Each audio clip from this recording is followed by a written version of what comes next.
قد جاب خواطرنا حلم يطويه تخرجنا أيام الجد قضيناها وهنا الإنجاز يسامر. دوستو، کیا آپ نے کبھی سوچا ہے کہ شادی سے پہلے یہ 5 کام کرنے سے شادی کے بعد زندگی تباہ ہو جاتی ہے؟ جی ہاں دوستو، 5 کام ایسے ہیں جو ہر بندہ تقریباً ہمارے معاشرے میں 90% لوگ اس کام کو کرتے ہیں، اور جب شادی ہو جاتی ہے سکون کی جگہ بے سکونی مل جاتی ہے۔ شادی کو تو اللہ رب العزت نے سکون کے لیے بنایا ہے تاکہ 2 جوڑے آپس میں خوش و خرم رہیں، لیکن 5 کام ایسے ہیں جو آپ اگر کر لیتے ہیں تو شادی کے بعد آپ خوش نہیں بلکہ ہر وقت پریشان رہتے ہیں۔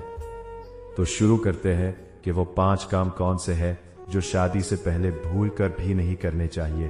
نمبر 1، عشق نہیں کرنا، کیونکہ جب ایک مرد شادی سے پہلے کسی عورت سے عشق کرتا ہے تو شادی کے بعد اس کی بیوی بھی کسی کے ساتھ عشق میں مبتلا ہو جاتی ہے۔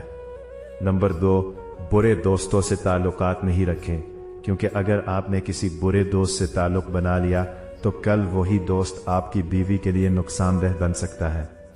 نمبر 3، اپنی منگیتر سے کبھی رابطہ نہیں رکھنا، کیونکہ اگر آپ رابطے کو بحال رکھتے ہیں تو کل جیسے ہی آپ کا نکاح ہو جائے گا تو آپ سے بیوی کی محبت وہی نہیں رہے گی جو شادی سے پہلے تھی۔ نمبر 4، شادی سے پہلے نشہ نہیں کرنا، کیونکہ نشہ بیوی سے محبت ختم کر دیتا ہے اور انسان کی جوانی کو بھی جلا ڈالتا ہے۔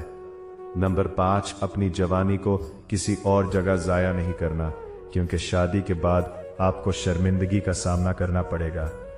مزید اچھے اسلامی ویڈیوز دیکھنے کے لیے ہمارے چینل کو سبسکرائب فرمائیں۔ شکریہ، اللہ حافظ۔